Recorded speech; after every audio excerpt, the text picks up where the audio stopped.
Hello students, I hope you all are very well. Today we will start next theory topic, that is treatment of important items used in accounts of non-profit organization. Clear? तो ਹੁਣ ਇਹਦੇ ਵਿੱਚ ਕੁਝ terms ਅਜੇ use ਹੋਣਗੀਆਂ। 13 terms आ most important आ theory topic तो कई बार तुहानूं 2-3 marks भी आ जाता है कि इहनूं डिफाइन करो। तो फस्ट टर्म है तुहाडे कोले सबसक्रिप्शन। देखो सबसक्रिप्शन मतलब किसी चीज़ नूं सबसक्राइब करन लई जिहड़ी असीं फीस भरदे आ, तां सबसक्रिप्शन की हुंदी आ? Subscription is amount paid by member to keep their membership lives, मतलब कि जी आपकी मैंबरशिप नूं जारी रखने के लिए जी असीं पीरियडिकली अमाउंट पे करते हैं, पीरियडिकल 6 महीनों बाद भी पे कर सकते हैं, साल बाद भी पे कर सकते हैं। हर फिक्स टाइम बाद जी असीं अमाउंट पे करते हैं आपकी मैंबरशिप के लिए, उस ऑर्गेनाइजेशन के मैंबर बनने लिए। जिद्दां स्पोर्ट्स क्लब के मैंबर बने रहने लिए तुसीं हर 6 महीनों बाद या साल बाद उत्थे फीस भरो, उस अमाउंट नूं असीं कहने आ सबसक्रिप्शन। क्लीयर? ये जी सबसक्रिप्शन आ मोस्टली ईयर के स्टार्टिंग के ही ड्यू होंगी है, तो ईयर की स्टार्टिंग ही मैंबरस द्वारा पे कर दी जाती है। तो जदों हुण ये पैसे नॉन प्रॉफिट ऑर्गेनाइजेशन नूं मिलते हैं, अगर मिलते हैं तो फिर किस साइड शो किए जाएंगे? रिसिप्ट साइड, क्योंकि उन्होंने रिसीव होने हैं। क्लीयर? इस तो पहला वाली वीडियोज़ च आपां कर चुके हैं कि एक रिसिप्ट एंड पेमेंट अकाउंट बनता है, एक इनकम एंड एक्सपेंडिचर अकाउंट बनता है। जदों तो असीं रिसिप्ट अकाउंट च पाउणा उदों तो सिंपल जिन्नी रिसीव होगी असीं उन्नी ही पा देंगे, but income and expenditure account they which just current period की सबसक्रिप्शन शो करांगे। अगर किसी मैंबर ने एडवांस अगले साल की भी सबसक्रिप्शन देती वो असीं माइनस कर देंगे। अगर एंड ते साडी कोई सबसक्रिप्शन आउटस्टैंडिंग है, भी साल खत्म हो गया हजे किसी मैंबर तो नहीं दी गई है, वो इस साल दी है तो विच ऐड हो जाएगी, तो नाल दी नाल साडी एसेट साइड है जिहड़ी वो ट्रीट हो जाएगी। क्लीयर? बाकी तुहानूं क्वेश्चनस दे विच जाके ज़्यादा क्लीयर होएगा। इत्थे सिंपल तुसीं मीनिंग क्लीयर करना कि सबसक्रिप्शन की होएगा। सबसक्रिप्शन होएगा कि जो मैंबर आपकी मैंबरशिप लाइव रखने के लिए, आपकी मैंबरशिप नूं रैगूलर रखने के लिए हर थोड़े फिक्स टाइम बाद अमाउंट पे करते हैं, वो अमाउंट नूं असीं सबसक्रिप्शन कहने आ। क्लीयर? दैन नैक्सट आ गया लाइफ मैंबरशिप फीस। हुण ये हर फिक्स टाइम बाद पे करनी पैंदी सी। अगर कोई मैंबर लमसम फीस इक्को बार पे करना चाहुंदा है होल लाइफ का मैंबर बनने लिए, मतलब सारी लाइफ मैंबर बनने के लिए वो इक्को बार च इकट्ठी फीस दे दिंदा, तो उस फीस नूं असीं कहने आ लाइफ मैंबरशिप फीस। क्लीयर? जिहड़े परसन ने लाइफ मैंबरशिप फीस एक बार पे करती उन्होंने वार वार एनुअल सबसक्रिप्शन पे करने की जरूरत नहीं हैगी, क्योंकि उन्हें सारी लाइफ की फीस ही है जी उस टाइम पे करती, तो उन्होंने वार वार सबसक्रिप्शन पे करने की जरूरत नहीं हैगी। तो हुण ये क्योंकि एक बार एक परसन एक बार ही पे करता, तां करके इनू कैपिटल रिसिप्ट मन्निया जाता है। जिहड़ी चीज़ कैपिटल रिसिप्ट होएगी वो बैलेंस शीट रिकॉर्ड होएगी, जो सानू वार वार मिलनी है वो income and expenditure account record होएगी। Clear? Then next is entrance fees. For example admission fees. ਹੁਣ देखो जो कोई न्यू मैंबर साडे बिजनेस च एंटर करेगा तो उन्होंने सबसक्रिप्शन फीस तो एक्सट्रा जी अमाउंट पे करनी पेगी, वो एक्सट्रा अमाउंट में असीं कहने आ एंट्रेंस फीस। फॉर एग्जाम्पल तुसीं स्कूल च एडमिशन लैंदे हो, रैगूलर फीस तो आपां पे करदे ही आ, नाल जिहड़ा न्यू स्टूडेंट हुंदा उहनूं एक्सट्रा एडमिशन फीस पे करनी पैंदी आ। तो सिमिलरली एंट्रेंस फीस भी वो फीस है जो न्यू मैंबर सबसक्रिप्शन तो एक्सट्रा पे करता है उहदा मैंबरशिप दे विच एंट्री लैण दे लई। जिद्दां तुसीं किसी स्पोर्ट्स क्लब किसी लाइब्रेरी सोसाइटी च मैंबर बनना है, तो उत्थे तुसीं जदों न्यू मैंबर जाओगे तो एज एडमिशन फी जिहड़े तुसीं पैसे भरोगे वो एडमिशन फी नूं असीं कहने आ एंट्रेंस फी। क्लीयर? हुण इहदे दोने ट्रीटमेंट हो सकते हैं, क्योंकि जे आपां कस्टमर दे वे तो देखिए, कस्टमर ने एंट्रेंस फीस आपां नूं वार वार नवां कस्टमर आई जाना है, वार वार नवां पार्टनर एंटर होई जाना, तो असीं उहदे तो वार वार एंट्रेंस फीस लई जानी है। अगर अपने पॉइंट ऑफ व्यू तो देखिए तो साडे लई एंट्रेंस फीस वार वार मिलनी है, तो असीं इहनूं ट्रीट करांगे income and expenditure account. But अगर उस परसन के पॉइंट ऑफ व्यू तो देखिए तो एक परसन नवीं एडमिशन लैन टाइम एक बार ही एंट्रेंस फीस भरूगा, वो एक स्पैसीफाइड टाइम भरूगा, फिर असीं उहनूं कैपिटल आइटम ट्रीट करांगे। तो ये हुण तुहानूं क्वेश्चन च दस्सिया होगा, अगर उन्होंने लिखता कि एंट्रेंस फीस नूं कैपिटल रिसिप्ट ट्रीट करना है, फिर तुसीं उहनूं बैलेंस शीट ट्रीट करियो। अगर उन्होंने लिखता इहनूं रेवन्यू रिसिप्ट ट्रीट करना है, दैन असीं income and expenditure account treat करांगे। क्लीयर? दैन आ गया डोनेशन। डोनेशन का मतलब की हुंदा? दान। तो हुण जिहड़ा नॉन प्रॉफिट ऑर्गेनाइजेशन ने लोगों तो पैसा कमाउणा नहीं, तो इनू होर इनकम का सोर्स की है डोनेशन। ये सारे ये इनकम के सोर्स आ। सबसक्रिप्शन आपदे मैंबरस तो लैंदे आ, life membership fees entrance fees members तो लैंदे आ। इस तो बिना मैंबर या नॉन मैंबर कोई भी परसन इन्हां चैरिटेबल इंस्टीट्यूशनस नूं जां कल्चरल एसोसीएशनस नूं कुछ डोनेशनस भी दे दिंदा, दान के तौर पर भी कुछ रकम दे दिंदा है। ये दान मैंबर भी दे सकते हैं, तो नॉन मैंबर मतलब कोई बाहरला परसन भी दे सकता। क्लीयर? ये डोनेशन आ दो तरह की अपने कोले स्पैसीफिक डोनेशन ते जनरल डोनेशन। स्पैसीफिक हुंदी है जिहड़ी किसी स्पैशल परपज़ लई हुंदी है। फॉर एग्जाम्पल तुसीं कह दो कि असीं 10,000 डोनेट फॉर बुक्स, कि असीं 10,000 बुक्स के लिए डोनेट कर रहे हैं, तो हुण उहदे नाल बुक्स ही परचेज करनियां पैणीਆਂ उस लाइब्रेरी नूं। या डोनेशन फॉर बिल्डिंग, कि असीं बिल्डिंग के लिए दे रहे हैं तो उन्होंने बिल्डिंग ही कंस्ट्रक्ट करनी पैनी आ। तो अगर तो तुसीं कोई स्पैशल परपज़ मैंशन करते हो कि असीं इस चीज़ लिए पैसे डोनेट कर रहे हैं, वो स्पैसीफिक डोनेशन होगी। तो इस डोनेशन नूं असीं स्पैसीफिक डोनेशन नूं कैपिटलाइज करते हुए बैलेंस शीट 'च शो करांगे।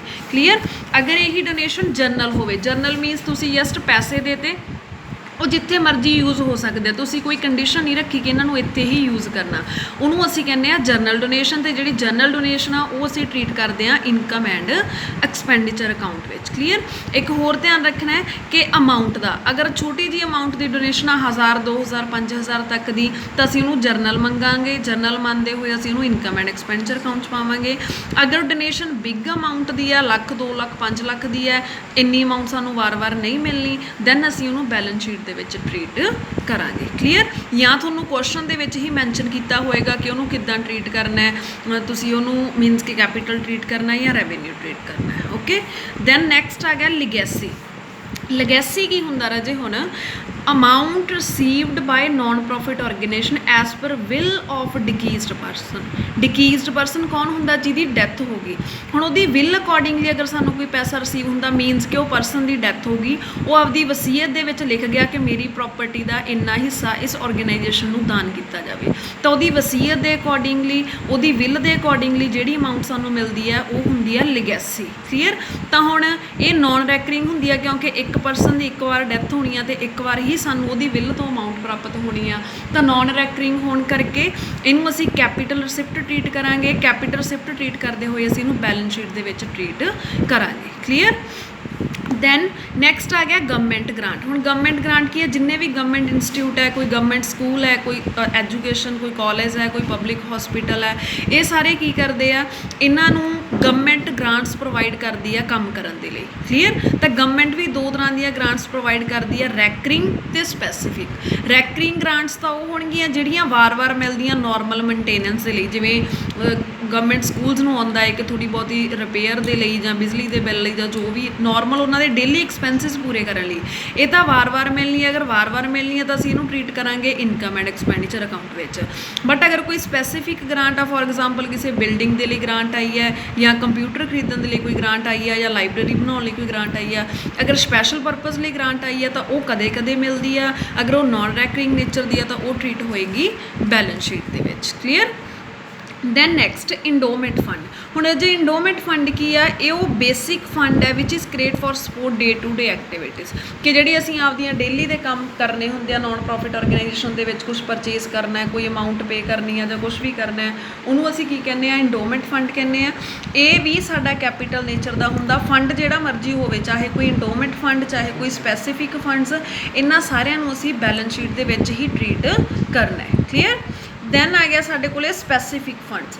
स्पैसीफिक फंड्स राजे किहड़े हुंदे आ, जिहड़े असीं किसी स्पैशल परपज़ लई करदे आ, जिद्दां प्राइज़ फंड स्पैशली प्राइज़ वंडण दे लई, स्पोर्ट्स फंड स्पोर्ट्स कराउण दे लई, कोई स्पोर्ट्स इवेंट कोई टूरनामेंट कराउण दे लई, मैडिकल फंड किसी नूं मैडिकल हैल्प देण दे लई। तां हुण जिहड़े स्पैशल परपज़ लई फंड बने होणगे ਉਹ ਹੋਣਗੇ ਸਾਡੇ ਕੋਲੇ स्पैसीफिक फंड्स। ਤਾਂ ਇਹਦੇ 'ਚ ਆਪਾਂ ਕੀ ਕਰਾਂਗੇ, अगर ਸਾਨੂੰ ਇਸ फंड ਲਈ कोई ग्रांट कोई डोनेशन कुछ भी मिलता है तो असीं इस फंड 'ਚ ही ऐड करांगे। अगर कोई एक्टिविटी ते एक्सपेंसिस हुंदा तो असीं इसे फंड चों माइनस करांगे। मीनस कि जदों असीं कोई मान लो तुसीं स्पोर्ट्स फंड बना लिया अलग तो हुण स्पोर्ट्स की कोई तुहानूं डोनेशन मिलती है, कोई तुहानूं ग्रांट मिलती है स्पोर्ट्स कराउण लई, टूरनामेंट इवेंट कराउण लई, वो सारा कुछ तुसीं इहदे विच ऐड करोगे। अगर तुसी स्पोर्ट्स से कोई एक्सपेंसिस करता तो वह भी तुसी इस फंड विचों ही करना आ। पहला जो भी खर्चा वो फंड विचों करना, जो बाकी बचूगा वो असीं बैलेंस शीट दे विच शो कर देंगे। क्लीयर। दैन आ गया अनोरियम। ये की हुंदा राजे, ये हुंदा amount pay to those people who are not regular of employ, कि जो परसन साडी ऑर्गेनाइजेशन के रैगूलर इंपलॉयज़ नहीं हैगे, वो जस्ट की है कोई गैसट लैक्चर देन आया या आपकी कोई स्पैशल सर्विस सानूं देन आया, तो उन्होंने ऑनर करन दे लई जिहड़ी असीं कोई पेमेंट करते हैं उन्होंने असीं कहने आ अनोरियम। हुण ये वार वार साडे गैसट लैक्चर लगते रहंदे आ, वार वार कोई आउंदा रहिंदा, तो ये अनोरियम नूं भी असीं income and expenditure account they which expenditure side show करते हैं। क्लीयर। ਦੈਨ ਆ ਗਿਆ ਸਾਡੇ ਕੋਲੇ ਕੈਪੀਟਲ ਫੰਡ। ਹੁਣ ਕੈਪੀਟਲ ਫੰਡ ਕੀ ਹੈ ਰਾਜੇ, ਜੋ ਵੀ ਬਿਜ਼ਨਸ ਕੋਲੇ ਪੈਸਾ ਬਚਦਾ ਹੈ, ਕਿਉਂਕਿ ਨੋਨ ਪ੍ਰੋਫਿਟ ਆਰਗੇਨਾਈਜੇਸ਼ਨ ਹੈ, ਇਹਨਾਂ ਨੇ ਕੁਛ ਆਪਸ ਦੇ ਵਿੱਚ ਤਾਂ ਡਿਸਟਰੀਬਿਊਟ ਕਰਨਾ ਨਹੀਂ, ਤਾਂ excess of asset over liability means ਜਿੰਨੇ ਇਸ ਬਿਜ਼ਨਸ ਕੋਲੇ ਐਸਿਟਸ ਆ ਉਹਦੇ ਵਿੱਚੋਂ ਲਾਈਬਿਲਿਟੀ ਮਾਈਨਸ ਕਰਨ ਤੋਂ ਬਾਅਦ ਜੋ ਵੀ ਪੈਸਾ ਉਹਨਾਂ ਕੋਲੇ ਬਚਦਾ ਉਹ ਸਾਰਾ ਕੀ ਉਹਨਾਂ ਦਾ ਕੈਪੀਟਲ ਫੰਡ ਹੈ। ਇਹਦੇ ਵਿੱਚ ਕੋਈ ਡੋਨੇਸ਼ਨ, ਕੋਈ ਐਂਟਰੈਂਸ ਫੀਸ, ਕੋਈ ਲਾਈਫ ਮੈਂਬਰਸ਼ਿਪ ਫੀਸ, ਇਹ ਸਾਰਾ ਕੁਛ ਆ ਜਿਹੜਾ ਐਡ ਕੀਤਾ ਹੁੰਦਾ ਹੈ। ਕਲੀਅਰ। ਦੈਨ ਨੈਕਸਟ ਹੈ ਸਾਡੇ ਕੋਲੇ ਰਾਜੇ ਸੇਲ ਆਫ ਫਿਕਸਡ ਐਸਟਸ। ਹੁਣ ਦੇਖੋ ਫਿਕਸਡ ਐਸਟਸ ਦੀ ਸੇਲ ਕਰਕੇ, ਫਿਕਸਡ ਐਸਟਸ ਜਿੱਦਾਂ ਲੈਂਡ, ਬਿਲਡਿੰਗ ਜੋ ਵੀ ਹੈ, ਹੁਣ ਇਹਨਾਂ ਦਾ ਜੋ ਸੇਲ ਪ੍ਰਾਈਸ ਹੈ, ਕਿਉਂਕਿ ਅਸੀਂ ਐਸਿਟ ਵਾਰ-ਵਾਰ ਨਹੀਂ ਸੇਲ ਕਰਦੇ, ਬਸ ਤੁਸੀਂ ਇੱਕੋ ਚੀਜ਼ ਨੂੰ ਦਿਮਾਗ 'ਚ ਰੱਖਣਾ ਹੈ ਕਿ ਜੋ ਅਸੀਂ ਵਾਰ-ਵਾਰ ਨਹੀਂ ਕਰਦੇ ਉਹ ਸਾਡੀ ਕੈਪੀਟਲ ਰਿਸਿਪਟ ਹੈ, ਅਤੇ ਕੈਪੀਟਲ ਰਿਸਿਪਟ ਨੂੰ ਅਸੀਂ ਹਮੇਸ਼ਾ ਬੈਲੈਂਸ ਸ਼ੀਟ ਦੇ ਵਿੱਚ ਹੀ ਟਰੀਟ ਕਰਨਾ ਹੈ। ਕਲੀਅਰ।